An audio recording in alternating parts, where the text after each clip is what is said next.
नेपाळच्या सध्याच्या या स्थितीमध्ये मदतीला धावून गेलाय भारत। लष्कराचे ट्रक नेपाळकडे रवाना झालेले आहेत। काठमांडूमध्ये भारतीय लष्कर बचाव कार्य करणार आहे। नेपाळमधील पुरानंतर भारत सरकारने तातडीने निर्णय घेतलेला आहे आणि या ठिकाणी मोठ्या प्रमाणात अन्नधान्य तसेच इतर गरजेचं साहित्य घेऊन भारताने अर्थातच आपलं लष्कर जे आहे ते कामाला लावलेलं आहे आणि मोठी मदत जी आहे ती सुद्धा नेपाळकडे पोहोचवण्याचं काम हे तातडीने सुरू करण्यात आले।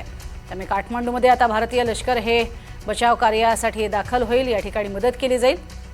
एका मोठ्या विमानाच्या मदतीने हे सगळं सामान, जीवनावश्यक वस्तू, पाणी, जेवणखाण, कपडे अशा सगळ्या वस्तू ज्या आहेत त्या नेल्या जात आहेत आणि सध्या तिथे गरजवंत असणाऱ्या सर्वच नेपाळमधील नागरिकांना त्या दिल्या जातील। ते नेपाळच्या चितवन जिल्ह्यामध्ये भरतपूर रुग्णालयाच्या शवागारात आतापर्यंत 64 मृतदेह आलेत। रुग्णालयाची क्षमता केवळ 50 मृतदेहांची आहे। रुग्णालय प्रशासनाचा अंदाज आहे की तब्बल 300 ते 400 मृतदेह अजून येऊ शकतात। त्यामुळे मृतदेह दुसऱ्या रुग्णालयामध्ये साठवून त्यांची ओळख पटवण्याची व्यवस्था केली जाते। एनडीटीव्हीच्या टीमने शवागाराला भेट दिली आणि त्याच भागातनं आढावा घेतलाय आमचे प्रतिनिधी रणवीर सिंग यांनी।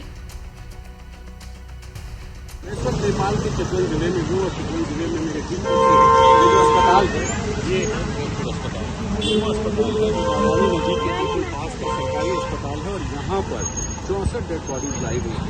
इन 64 में से 4-5 ऐसे डेड बॉडीज हैं जिनकी आइडेंटिफिकेशन हो सकती है। बाकी जितनी भी बॉडीज हैं जिनकी हालत ऐसी है जिसका आइडेंटिफिकेशन करना भी मुश्किल है। अभी मैं इस हॉस्पिटल के अंदर गया था तो नियम है हॉस्पिटल के अंदर हम तस्वीरें नहीं बना सकते हैं, तो मैं बिना कैमरा के जब अंदर गया और इस हॉस्पिटल में मॉर्चरी के अंदर डेड बॉडीज देखी। तो सध्याची शवागारातली काय स्थिती आहे हे दाखवण्याचा प्रयत्न केला जातोय आणि सध्या शवागारामध्ये ठेवण्यासाठी जागा नाहीये। 50 जण ठेवले जाऊ शकतात, मात्र सध्या 64 जणांचे शव तिथे दाखल झाले।